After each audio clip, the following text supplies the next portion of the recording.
Hello everyone, स्वागत है आप सभी का मेरे चैनल और सम्यक के प्लेटफॉर्म पे। मैं डिस्कस करने वाली हूँ आपके साथ में एक पेपर कोड 907 जो मैंने लिख तो दिया था लेकिन डिस्कशन ही नहीं किया। लगा कि आज थोड़ा टाइम है तो चलो लेट्स डू इट।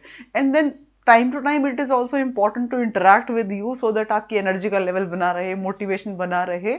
तो देखते हैं ये पेपर क्या था। ये पब्लिक एडमिनिस्ट्रेशन से रिलेटेड पेपर है और पब्लिक एडमिनिस्ट्रेशन मुझे जो कि पहले बिल्कुल नहीं आता था, आरएस एग्जामिनेशन के देने की मैंने एक बिल्कुल नया सब्जेक्ट पढ़ा और ये सब्जेक्ट सच्ची में बहुत खूबसूरत है। तो लेट्स गेट स्टार्टेड। ये तो पेपर कोड 907। अच्छा, ये कोडिंग क्या है? जिसने जिस सीक्वेंस में ज्वाइन किया, जिसने 5 सितंबर को टेस्ट सीरीज ज्वाइन की, 14 को की, 28 नवंबर को की, उसके हिसाब से सीक्वेंस में भी डिफरेंट। Let's see. ये पहली बात तो मैंने ना उसमें लिखा हुआ है, हिंदी माध्यम में लिखा हुआ है। पहला था प्रशासन संबंधी दृष्टिकोण और उनके समर्थकों के नाम बताइए। सवाल ऐसा आया नहीं आया, आपको तो ये देखना है कि उत्तर को प्रेजेंट कैसे करना है। हमेशा यही बात कहती हूँ मैं और आज भी मैं यही बात कहूंगी कि उत्तर को प्रेजेंट कैसे करना है, ये इंपॉर्टेंट है। थोड़ा सा बड़ा कर देते हैं आपके लिए, लेट्स सी। हाँ जी। तो ये प्रशासन संबंधी दो दृष्टिकोण है, एक एकीकृत दृष्टिकोण और एक कहता है कि प्रबंधात्मक दृष्टिकोण। और उनके समर्थक जो थे Herbert Simon, Thomson, Smithburg, Henri Fayol, Marx, L D White और पिफनर आदि। कुछ लोगों अक्सर एक डाउट पूछते हैं कि ना कुछ शब्दों के लिए हमें ना उसका हिंदी ट्रांसलेशन नहीं पता, तो क्या हम इंग्लिश के वर्ड्स यूज कर सकते हैं? जैसे यहाँ यूज किया हो ना हेनरी फेयोल साहब का नाम, ये एक इंग्लिश नेम है, हिंदी में यहाँ देवनागरी लिपि में, तो ऐसे ही आप वहां भी किसी भी पेपर में कर सकते हो, doesn't matter at all. Next is लोक प्रशासन की प्रकृति के 3 स्कूल, उनके समर्थकों के नाम लिखिए। प्रशासन की प्रकृति के संबंध में 3 है कि एक विज्ञान है, ये एक आर्ट है। लोक प्रशासन विज्ञान नहीं है और दूसरा एक आर्ट है। तो इसके कौन कौन से समर्थक थे? नेक्स्ट क्वेश्चन है हेनरी फेयोल की पी ओ ट्रिपल सी की जो धारणा है। इनफैक्ट ये इस पे पिछली बार भी एक क्वेश्चन आ चुका है। तो पी ओ ट्रिपल सी जब आपके पास लिखने के लिए आए तो नीड टू मेंशन कि ना जैसे पी के लिए प्लानिंग है तो उसको अंग्रेजी और हिंदी दोनों में नाम लिखिए, ओ के लिए भी दोनों में हिंदी में और इंग्लिश दोनों में नाम लिखिए, मैटर्स लाइक दैट। फिर है पर्सी मैक्वीन के 3M कॉन्सेप्ट। 3M कॉन्सेप्ट में है मैन, मटेरियल और मेथड्स। तो आपको इन तीनों के अंग्रेजी और हिंदी दोनों नाम लिखने हैं। ये हिंदी माध्यम में थोड़ा सा चैलेंज है। नेक्स्ट इज राजनीति प्रशासन द्वैतवाद से आप क्या नहीं, डाइकोटोमी से आप क्या समझते हैं? तो इसका अर्थ है कि दोनों अलग अलग हैं और ये राजनीति लोक इच्छा का प्रतीक है। यू नीड टू डिस्क्राइब कि जो first phase of public administration था डाइकोटोमी वाला, वो क्या था। इवन अच्छा होगा इसमें आप वो वाला नेम भी पीरियड भी लिख दें जिस ड्यूरेशन में ये कॉन्सेप्ट आया था। नेक्स्ट है लोक प्रशासन का पहचान का संकट क्या था। तो पहचान का संकट जो था ना, ये इससे रिलेटेड था 1948 से रिलेटेड 1970 तक में। It was going through the turbulence of significance, तो ये उससे संबंधित है। और उसके बाद में आता है नवीन लोक प्रशासन के लक्ष्य बताइए। तो इसके लक्ष्य जो हैं वो रेक्वेक्ट हैं, यानी प्रासंगिकता, मूल्य, सामाजिक समता और परिवर्तन। नैतिक प्रबंधन, वैज्ञानिक प्रबंधन का दर्शन बताइए। तो साइंटिफिक मैनेजमेंट थ्योरी किसने दी? You need to. और उसके जो 5 कॉन्सेप्ट थे, अब ये है कि ये 2 नंबर का सवाल है तो you can direct straight away mention जो 5 कॉन्सेप्ट थे वो की। फिर है हार्थोन प्रयोग। ये देखिए जैसे ये हार्थोन प्रयोग आया, एल्टन में आपको मोटा लिखा हुआ दिख रहा है दूर से ही, तो आई बिलीव एग्जामिनर को भी दिखेगा। नेक्स्ट इज ये कहना क्या चाहते थे, 3 प्रयोग, तो 3 प्रयोग थे। आउटपुट क्या निकला? आउटपुट था मानव संबंध विचारधारा। ठीक है। तो बेसिकली इस क्वेश्चन में 3 ही इंपॉर्टेंट चीजें हैं जिनमें फोकस करने की जरूरत है। किसने दिया, क्या प्रयोग थे, क्या आउटपुट आया। चेस्लर क्या है? चेस्लर इसी से संबंधित है। इनफॉर्मल जो है ना ऑर्गेनाइजेशन बन जाते हैं, यूनिट बन जाती है लोगों के बीच में, उससे रिलेटेड है। एल्टन मेयो ने प्रतिपादित किया और वो जो कि निर्धारित से लक्ष्य से बहुत कम काम करता है वो चेस्लर है। आता है फंक्शनल फोरमैनशिप होती क्या है। बहुत आसान आसान से क्वेश्चन है। इनफैक्ट छोटे क्वेश्चन में इतना बड़ा स्कोप नहीं होता लिखने का। दी ओनली थिंग इज कि जितना आपको स्पेस दिया हुआ है और उससे संबंधित जितनी आपको रिलेवेंट नॉलेज है वो लिख के आ जाइए। शब्द सीमा पे बिल्कुल मत जाइए, 15 शब्दों में ही लिखना या 30 शब्दों में। समय है और स्पेस है, दोनों चीजें ध्यान रखनी है। ऐसा नहीं हो कि आप लिखने में आपकी स्पीड कम है और आपके पास आप यहाँ सारा लिख दो तो आपका 10 नंबर का छूट जाए, वो तो बहुत बड़ा ब्लंडर होगा। You need not do that. Next is प्रत्यायोजन विकेंद्रीकरण से किस प्रकार भिन्न है, यानी डेलीगेशन कैसे डिसेंट्रलाइजेशन से डिफरेंट है। तो आपको बताना पड़ेगा कि प्रत्यायोजन में हम ये करते हैं, डिसेंट्रलाइजेशन में ये करते हैं, जबकि प्रत्यायोजन में ये किया जाता है। तो यानी दो, बिकॉज 2 मार्क्स का क्वेश्चन है, या तो आप ऐसे कर दो कि बीच में डिवाइड करके ऐसे ऐसे कर दो, या फिर 2 मेथड या 2 एस्पेक्ट जिन पे आप कंपैरिजन कर रहे हो उनको अलग अलग लिख दो। नियंत्रण का क्षेत्र क्या है, स्पैन ऑफ कंट्रोल क्या है। स्पैन ऑफ कंट्रोल वैसे सिंपल भाषा में बोलूँ तो एक आदमी यानी एक मैनेजर कितने लोगों से काम करवा सकता है, वो स्पैन ऑफ कंट्रोल कहलाता है। और उसको प्रभावित करने वाले बहुत सारे कारक हैं। तो यही है कि कर्मचारियों की वह संख्या जिसके कार्यों का पर्यवेक्षण, अधीक्षण और नियंत्रण कोई एक व्यक्ति कर पाता है, वो स्पैन ऑफ कंट्रोल है। फिर है ग्रैक्यूनस का नियम। ये तो सीरियसली पहले मुझे भी नहीं पता था, मेरी इनफैक्ट नोट्स में नहीं था। ये था कि इसके अनुसार अधीनस्थों की संख्या में गणितीय दर में वृद्धि करने पर प्रशासकीय जटिलता गुणोत्तर रूप में बढ़ जाती है। तो इसको याद करने का तरीका है वो जो एक जनसंख्या से रिलेटेड थ्योरी नहीं थी, माल्थस वाली थ्योरी। तो ये उससे कोरिलेट करके याद कर लेना कि जब माल्थस याद करेंगे तो ग्रैक्यूनस याद हो जाएगा। सिटीजन चार्टर के मुख्य घटक कौन कौन से हैं। सिटीजन चार्टर इतना ही नहीं, सिटीजन चार्टर 5 नंबर में भी आ सकता है और सिटीजन चार्टर 10 नंबर में भी आ सकता है, क्योंकि ये एक बहुत अच्छी फिलॉसफी है। तो घटक कौन कौन से हैं, पहले तो आपको ये, क्योंकि जगह कम दी हुई है सो आई मेंशन ओनली 5। सेवा मानकों का निर्धारण, उचित कीमत, शिष्ट और सहयोगी व्यवहार, परामर्श और विकल्प, और सूचना और पारदर्शिता। अगर ये बड़े में आए तो आपको लिखना पड़ेगा सिटीजन चार्टर होता क्या है और उसके अंदर कौन कौन से कंप्लायंस हैं, उसके लक्ष्य क्या क्या हैं। स्मार्ट गवर्नमेंट क्या है, तो स्मार्ट गवर्नमेंट की धारणा जो देवांग मेहता जी के अनुसार वो कहते हैं कि सरल नैतिक जवाबदेह, वो कहते थे कि सरल नैतिक जवाबदेह उत्तरदायी और पारदर्शी जो सरकार होती है वो स्मार्ट गवर्नमेंट होती है। ये वर्ड वहीं से निकाला, SMART। प्रशासन पर विधायी नियंत्रण के प्रकार, तो विधायी यानी लेजिस्लेटिव कंट्रोल, यानी जो लेजिस्लेशन के थ्रू होगा।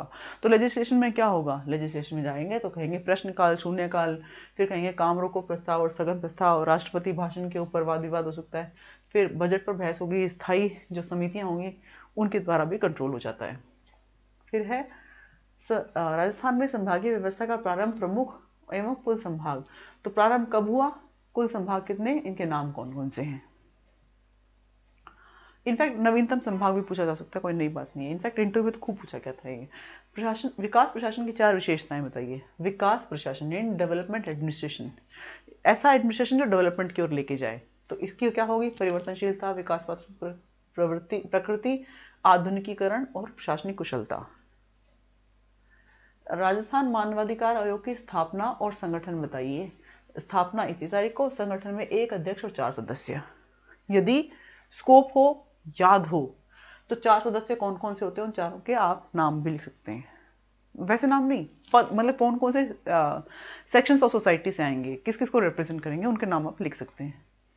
नेक्स्ट इज राजस्थान लोक सेवा आयोग की स्थापना का वर्ष।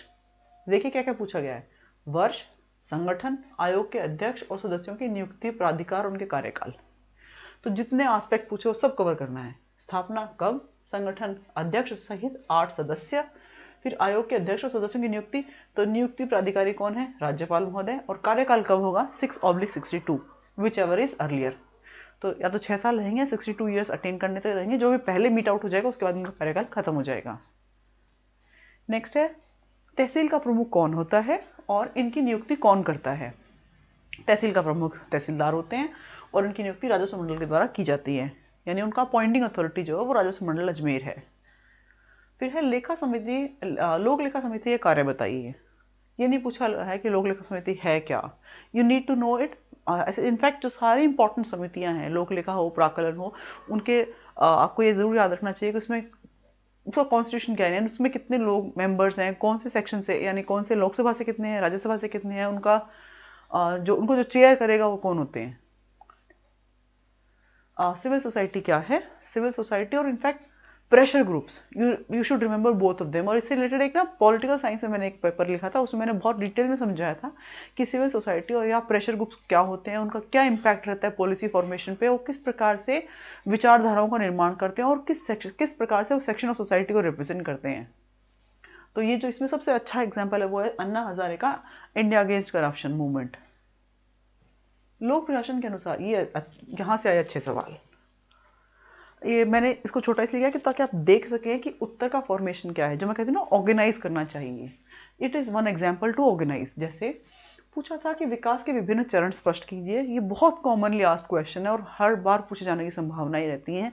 इनफैक्ट आपने देखा होगा इसका जो प्रथम चरण है, द्वितीय चरण है, तृतीय चरण से संबंधित पहले भी सवाल आए। ठीक है, जो प्रथम चरण था उसमें माना गया कि प्रशासन राजनीति से पृथक और स्वतंत्र अनुशासन है। ठीक है, अब जो मैं आपको कहना चाह रही हूँ वो ये कि आपको दूर से दिख रहे होंगे प्रथम द्वितीय तृतीय चतुर्थ ये शब्द लिखे हुए है ना। दूसरी बात ये कि जब यहाँ वन लिखा हुआ है तो जो अगला वर्ड है से वो इससे हटके आ रहा है, indentation, so that I get to know कि इसके अंतर्गत ये आता है, इसके अंतर्गत ये है, इसके अंतर्गत ये है। तो इंडेंटेशन का, प्रेजेंटेशन का बहुत ज्यादा फर्क पड़ेगा। नेक्स्ट है दोनों मीनो बुक कॉन्फ्रेंसेस में क्या डिफरेंसेस थे। तो इन दोनों में डिफरेंस करने के लिए आप साधारण सी बात है, स्केल पकड़ो, लाइन खींचो, लेफ्ट में वो लिखो, राइट में ये लिखो, और बताओ कि किन किन एस्पेक्ट्स पे आप कर रहे हो। इनफैक्ट कौन सा कब हुआ तो वो भी अपने आप में एक डिफरेंशिएटिंग फैक्टर है। तो फर्स्ट हुई 1968 में, दूसरी हुई 1988 में, 20 साल बाद में होने का प्रॉमिस था। नेक्स्ट वॉज क्या परिणाम निकला और किस किसने पार्टिसिपेट किया, किसकी प्रोसीडिंग्स किस नाम से छपी, वो भी अपने आप में एक डिफरेंस है। फिर आता है, ये अच्छा सवाल है, शास्त्रीय सिद्धांत और व्यवस्था सिद्धांत, which is like classical theory and system theory, इन में डिफरेंसेस कीजिए। तो हम जानते हैं कि जब हम ये पढ़ते हैं पब्लिक एडमिनिस्ट्रेशन तो बहुत टाइप के सिद्धांत पढ़ते हैं। तो शास्त्रीय सिद्धांत यानी क्लासिकल सिद्धांतों में कौन कौन थे? बंद व्यवस्था का समर्थक था, क्योंकि ये सिस्टम थ्योरी है तो ये खुला यानी ओपन सिस्टम का समर्थक था। कुछ लोगों को डाउट रहता है, can I right beyond this line? yes, a few words you can write, and then there has not been mentioned anywhere कि हम नंबर काटेंगे। तो बॉस अगर आपके पास ज़्यादा कंटेंट है तो एट मैक्स पेनल्टी कितनी होगी? मुझे नहीं लगता कि ना टोटल सारे स्कोर्स को मिला करके 5 नंबर से ज़्यादा पेनल्टी हो सकती है। पर यदि आपके पास कंटेंट, इंपॉर्टेंट बात है कि कंटेंट अच्छा होना चाहिए, रिलेवेंट होना चाहिए, और आपके आंसर में वो वैल्यू ऐड करे। यहाँ तो सिर्फ 2 ही वर्ड्स बाहर गए हैं, है और है, तो ऐसा चलता है। आपको खुद कॉपीज मिल जाएंगी, इनफैक्ट अब तो आ रही हैं, उनमें आप देख सकते हो कि content can go online, you can go beyond the boundaries. ये इसके शास्त्रीय सिद्धांत के कारक हैं, और राइट साइड में व्यवस्था सिद्धांत यानी सिस्टम थ्योरी के कारक हैं। आप ये देखेंगे कि ना जैसे 1 on 1, 2 के सामने 2, 1 के सामने 1 और 5 के सामने 5, ये एक तरीका है प्रेजेंट करने का, कंपेयर करने का। अगेन, सत्ता संबंधी विचारधाराओं को संक्षिप्त रूप में स्पष्ट कीजिए। Explain various theories related to authority in brief. अब ये इसके संबंध में 3 मुख्य विचारधाराएं जो मुझे याद थी वो थी औपचारिक विचारधारा, नेक्स्ट वो स्वीकृति विचारधारा, थर्ड इज सक्षमता विचारधारा। तो एक तो आपको इसमें, मैं यहीं रुकी हूँ, आप एक बार जरा उसका स्क्रीनशॉट लेके देखो, पढ़ने में आ रहा है, जहां 1 लिखा हुआ है उसके बाद में सारी लाइन देखो बस छूटा हुआ है, ठीक है। नेक्स्ट इज जहां ये है इसके नीचे अंडरलाइन और नेक्स्ट नेक्स्ट, और इक्वल स्पेस दिया है, 3 लाइनें 3 लाइनें और 3 लाइनें। तो इस प्रकार से आपसे भी उम्मीद है, कोशिश कीजिए। और ये कोशिश कैसे होगी? अभी भी समय है, लिखने की प्रैक्टिस कीजिए। बहुत सारे मॉक टेस्ट चल रहे हैं, सब जगह चल रहे हैं, खूब लिखिए, बैक टू बैक भी लिखिए। अब तो ऐसा टाइम आ गया है कि मॉर्निंग में, इवनिंग में, मॉर्निंग इवनिंग लगातार 2 दिन 4 पेपर लिख के देखिए, अपनी स्ट्रेंथ टेस्टिंग कीजिए। अगला क्वेश्चन देखते हैं। यह नव लोक प्रबंधन के प्रमुख सैद्धांतिक घटकों पर प्रकाश डालिए। Describe main theoretical basis of new public management. So when we say new public management we mean public administration with private management techniques so that we can achieve efficiency, effectiveness, economy and those targets. तो it talks about प्रबंधकीय स्वायत्तता, प्रबंधकों को अधिकाधिक स्वायत्तता प्रदान की जानी चाहिए जिससे वह परिमाण मतलब रिजल्ट ओरिएंटेड हो पाए।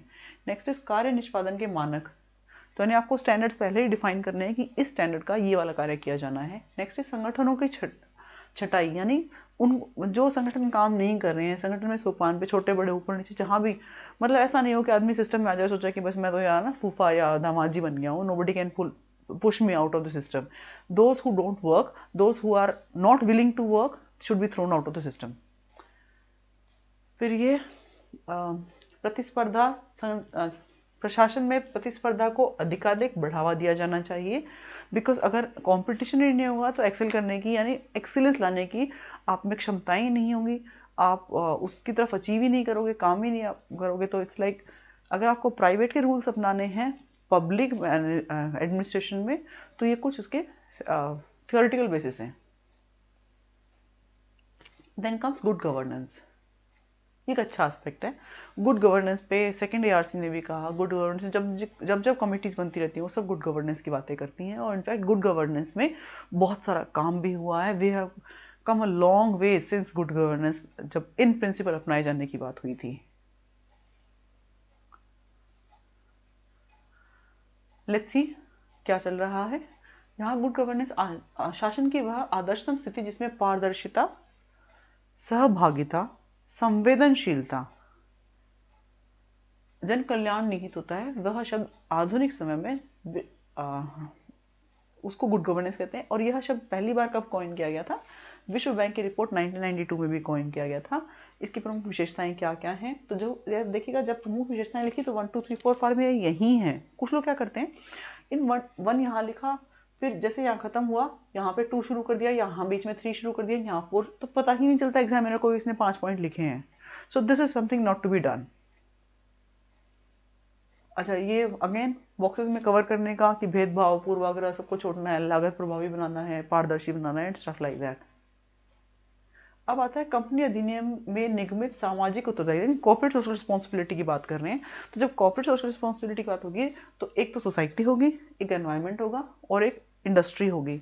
उन तीनों के हितों को साधने वाला है कॉर्पोरेट सोशल रिस्पॉन्सिबिलिटी। और इसमें क्या क्या प्रावधान है? तो ये प्रावधान 1 2 3 4 5 प्रावधान है। 5 नंबर का सवाल है, 5 प्रावधान जरूर लिखने हैं। एक डायग्राम से आप ना एक्स्ट्रा वैल्यू एडिशन कर देते हो। तो ये तो शायद आपको याद हो गया होगा कि ना, जिन ऑर्गेनाइजेशन का प्रॉफिट कितने % ज़्यादा है, कितने 2 सालों के लिए, तो आपको ना उसी हिसाब से 2% एटलीस्ट CSR में खर्च करना होगा। और वो CSR के लिए जैसे इस साल आपने खर्च नहीं कर पाए हो तो ये it shall be carried over to next year also. ये देखो मैंने लिखा है CSR का धन अगले वर्ष के लिए अग्रेषित किया जा सकता है।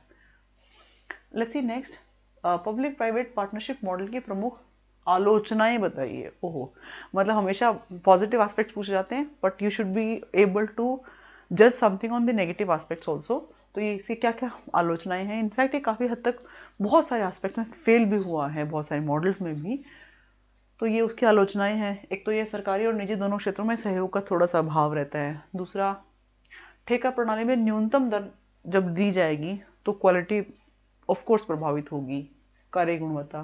फिर निजी क्षेत्र में व्यापक परियोजनाएं DPR को कई बार नौकरशाह समझ नहीं पाते हैं, तो उसकी वजह से वहाँ वाणिज्यिक सोच का थोड़ा अभाव है, यानी वो कमर्शियल एस्पेक्ट को समझ ही नहीं पाते कि इस चीज़ में क्या कमर्शियल जुड़ा हुआ है। एंड देन इस मॉडल के सरकार को राजस्व हानि भी होती है और समन्वय की कमी भी दिखती है।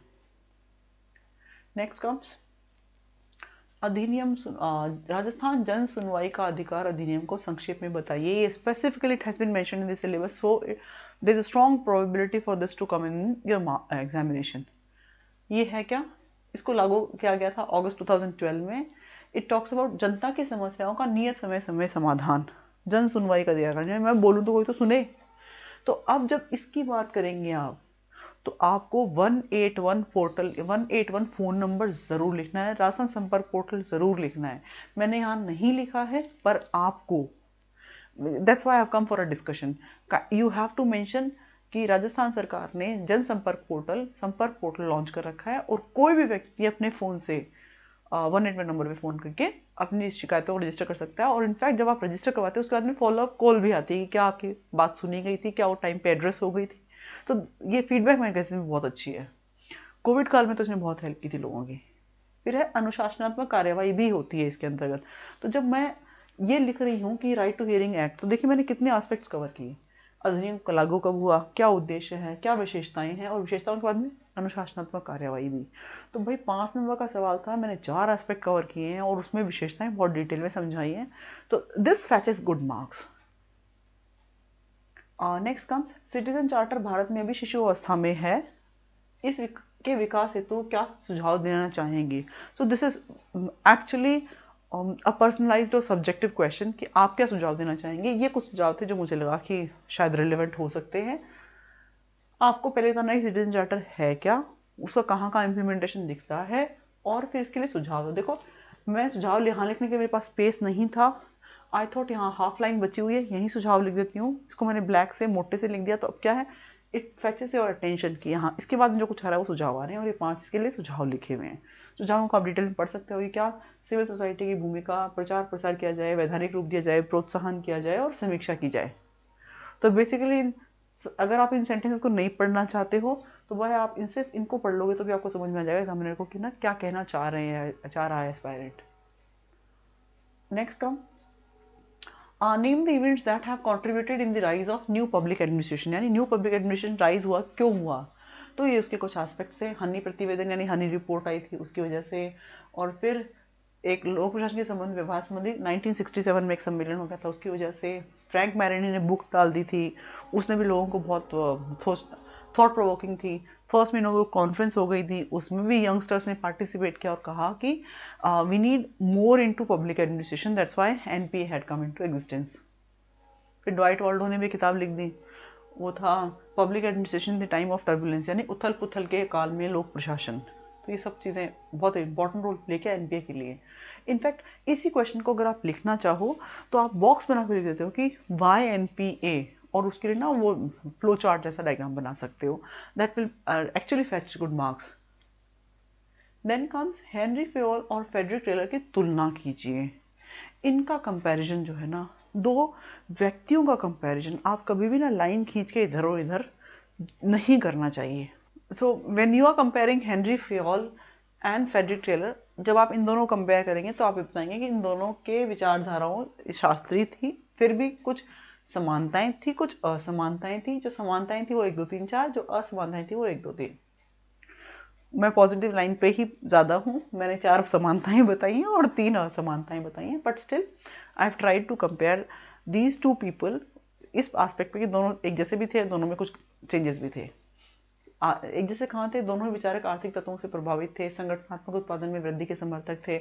और वे असमानताओं में एक टेलर के विचार अवलोकन और शोध पर आधारित थे, जबकि फेयोल के विचार जो अनुभवों पर आधारित थे। इन्होंने कार्यशाला स्तर पर बात की, उन्होंने संगठन को शीर्ष था। तो इट्स लाइक दोनों कंपेरिजन इस तरीके से हम कर सकते हैं। ये ज़्यादा ही ऊपर चला गया है, आइए बॉस ऐसे नहीं। हाँ, यहाँ बात करते हैं सत्ता और उत्तरदायित्व में अंतर कीजिए। सत्ता और उत्तरदायित्व, सत्ता इधर उत्तरदायित्व इधर, दोनों में प्रत्यायोजन, उत्तरदायित्व का प्रत्यायोजन नहीं होता।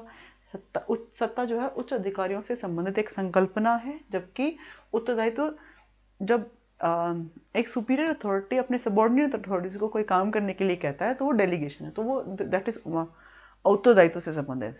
फिर उत्तरदायित्व अधीनस्थ व अनुयायियों से जुड़ी हुई एक संकल्पना है। फिर इसका स्रोत क्या है, विधि या कानून, आपको अथॉरिटी कानून से मिलती है, और इसका जो स्रोत है वो है उच्च अधिकारी का आदेश। तो आदेश बेस्ड रिस्पॉन्सिबिलिटी आ जाती है। नेक्स्ट कम राज्यपाल की स्वविवेकी शक्तियों का उल्लेख कीजिए। बहुत कॉमन क्वेश्चन है, राज्यपाल कब क्या करेंगे। इस पे इनफैक्ट मैंने पॉलिटिकल साइंस में भी एक आंसर बनाया था जिसमें यही बातें लिखी हुई थी कि अनुच्छेद 163 के अंदर राज्यपाल की स्वविवेकी शक्तियां दी गई हैं, जिनमें कहा गया है कि कोई विधेयक आया जिसपे वो पुनर्विचार के लिए लौटा सकते हैं, राष्ट्रपति के लिए विचारार्थ रख सकते हैं, मुख्यमंत्री से प्रशासन संबंधी जानकारी मांग सकते हैं। ऐसी जब कोई पार्टी सरकार बनाने की स्थिति में नहीं है तो किसी विधानसभा को भंग कर सकते हैं। वो अनुच्छेद 356 के अंतर्गत केंद्र को अनुशंसा कर सकते हैं कि राष्ट्रपति शासन लगाया जाए, और विधानसभा चुनाव में स्पष्ट बहुमत न मिलने पर अपने विवेक से किसी भी व्यक्ति को मुख्यमंत्री पद के लिए वो बुला सकते हैं, नियुक्ति कर सकते हैं। नेक्स्ट कम्स राज्य निर्वाचन आयोग का संगठन और उसके कार्यों का वर्णन कीजिए। संरचना क्या है, अभी इनके मुखिया का पदनाम यही है। राज्य में तो सिर्फ एक ही व्यक्ति है, 1 मैन आर्मी है, और उनके साथ में इनके काम क्या क्या हैं, तो ये काम ये दिए हुए हैं। पहले चुनाव नगरीय शासन के 1994 में हुए, पंचायती राज के 1995 में हुए, ये दोनों ही इन्होंने करवाए। मतदाता सूची में सुधार, चुनाव चिन्ह का आवंटन, तिथि का निर्धारण इत्यादि कार्य जो है ना, ये राज्य निर्वाचन आयोग करते हैं। नेक्स्ट कम्स जिला प्रशासन में पुलिस अधीक्षक की भूमिका।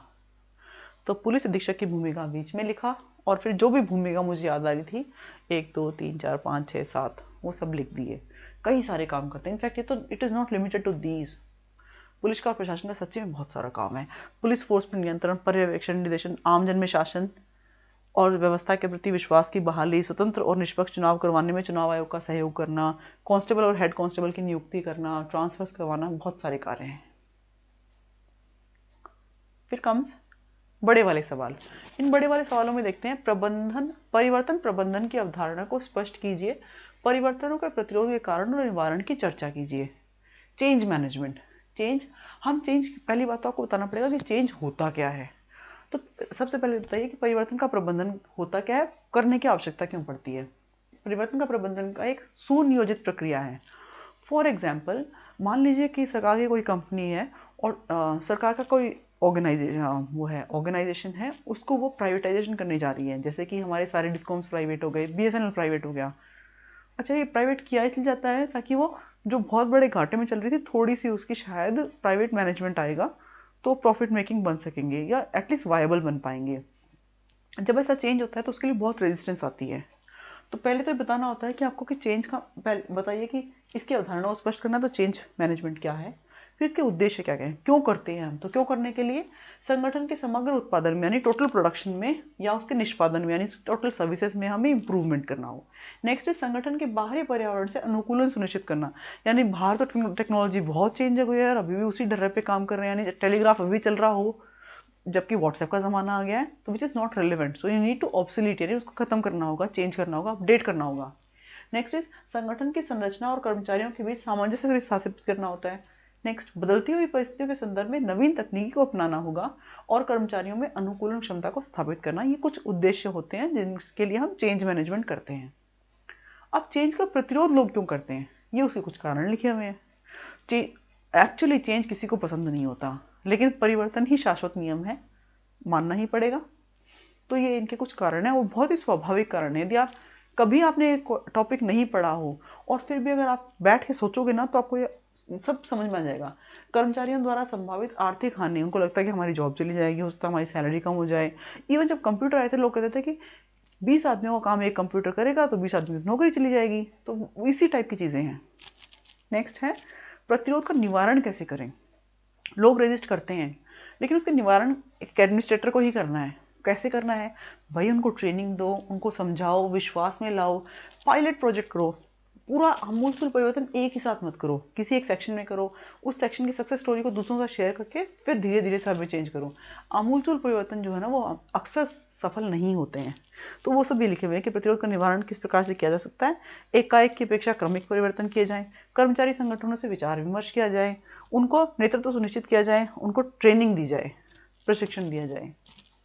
फिर ये उपसंहार मीन्स कंक्लूजन और निष्कर्ष। तो निष्कर्ष के लिए मैंने यहाँ स्पेसिफिकली लिखा है। जब आप ऐसे लिखोगे ना निष्कर्ष, हाफ नंबर सिर्फ इस कीवर्ड का मिलेगा कि आपने निष्कर्ष लिखा है। उपयुक्त सुझावों द्वारा परिवर्तन प्रतिरोध को कम करके प्रबंधन किया जाए और संगठन की दक्षता और अनुकूलता बढ़ाई जाए। नेक्स्ट कम्स लोक सेवा के मूल्यों को संक्षिप्त में विवेचना कीजिए। लोक सेवा के क्या मूल्य होंगे, आपने नीति शास्त्र पढ़ा है ना, लोक सेवा के सारे मूल्य हैं। ये देखिए, जितने आपको कीवर्ड जानते हैं वो सब लिख दो। सत्यनिष्ठा, निष्पक्षता, गैर पक्षधरता, लोक सेवा के प्रति समर्पण, परानुभूति, करुणा, निस्वार्थता, वफादारी और निष्कर्ष। There is nothing to discuss in this. Even मैंने तो सिर्फ 8 ही लिखे हैं। अगर आपको कीवर्ड ज्यादा याद है तो 8 से ज्यादा लिख दीजिए।